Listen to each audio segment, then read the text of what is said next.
Hey guys, it's Zoltar here.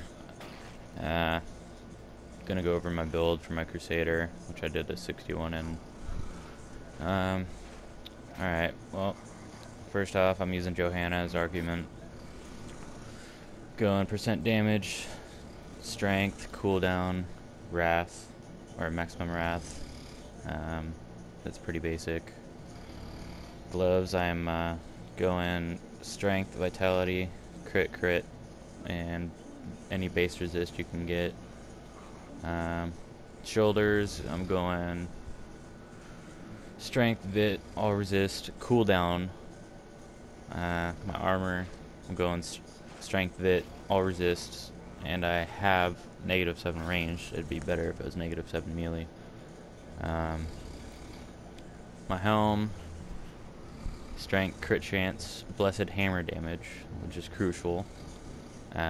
Secondary resist, and I'm using a diamond in it for cooldown with Leoric's crown and the cube. I'm using a Hellfire with the vigilant passive, which reduces the damage taken, or all non-physical damage taken by 20%. And I'm running lightning skill damage, crit chance, crit damage. Bracers, lightning damage, strength, vit, crit chance. Try to get over 90 plus on the return for Blessed Hammer. Guard of Johanna, I'm running strength, crit, life per wrath spent, which is crucial for the build. My Blessed Hammer damage is about mid on the shield for the first 3 enemies it hits. Again, Blessed Hammer damage on the shield itself, additional. My rings that I'm running Unity with 6 crit, strength, base resist. I'm running Convention, luckily got a 200, that's ancient. Strength, crit, resist. My boots, strength, vitality, armor, fizz resist, and blessed hammer damage. My pants, I'm running strength, vitality, armor, poison resist. Preferably the resist would be better than the armor on the pants. Running the witching hour for more DPS and the attack speed. My gems, I'm running Gogok, Teguk, and Bane of the Stricken. Which Gogok, this build is primarily based off cooldown. You don't have to have it on every piece of gear. Primarily your shoulders and your helmet with Leoric's crown. And let's see. Yeah, Teguk keeps your armor and damage up, as you guys all know. Bane of the Stricken, ridiculously good against Rift Guardians. Yeah, okay, let's go over the skills. Alright, I'm using Prophet and Akarat's Champion. Blessed Hammer, Lightning, Thunderstruck. I'm using Iron Skin, Steel Skin. I'm using Laws of Valor, critical, which buffs your critical hit damage pretty well. I'm using Provoke, Too Scared to Run, so enemies don't hit you as fast in the bigger mobs. I'm using Falling Sword, Part of the Clouds, because it stuns enemies if you're just first starting the fight with them for 2 seconds. And I'm using Indestructible because this is hardcore. And it's basically a free death. And Blunt for extra Blessed Hammer damage. Finery, you get a bunch of damage from that. Well, strength and damage.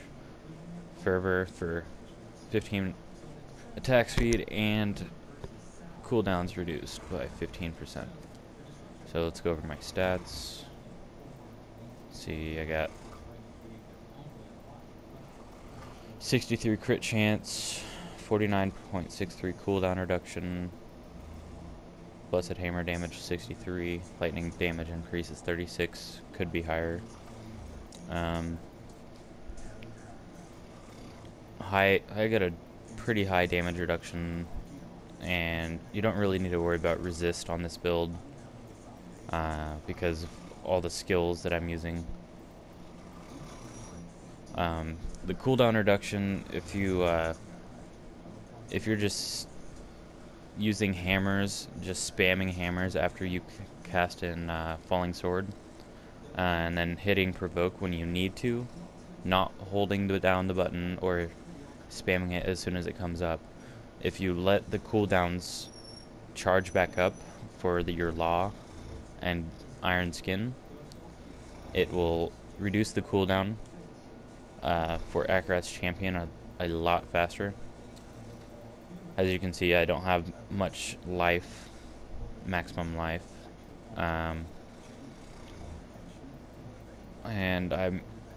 you don't really need to worry about life per second, life per kill, or life per hit with this build. And let's see, trying to get as much wrath as you can on the build. So in your paragons, I have 25% movement speed. It's my preference. 50 maximum wrath, so you can spam more hammers without running out faster, because their attack speed is ridiculous with this build. The rest I put into strength. Since I'm not Paragon 800, I'm running attack speed, crit chance, crit damage, and then the rest are in cooldown. Pretty much if you just max everything, but you want make sure to have maximum wrath, and you need enough movement speed to where you can run through mobs or slower enemies that are single or small groups, so you can get through them faster. And let's see, I think that's about everything. Oh, the cube. I'm using the Furnace Leoric's Crown again for cooldown reduction. That way I'm able to stay in Akarat's Champion 100% of the time, and calling in my Laws of Valor and Iron Skin most of the time. I use the Obsidian Ring of the Zodiac in the cube, because that's crucial for the build as well as the Gogok.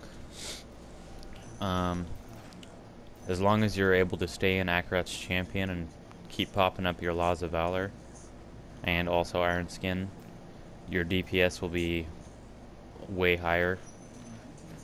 And like I said, you don't need to worry about your resist in this build. Just pretty much just try and roll it on your gear itself. You don't need to have resist gems, and that pretty much sums it up. Let's see, my attack speed real quick. I have 2.0 attack speed, which that's with the Guard of Johanna, that's 14,300.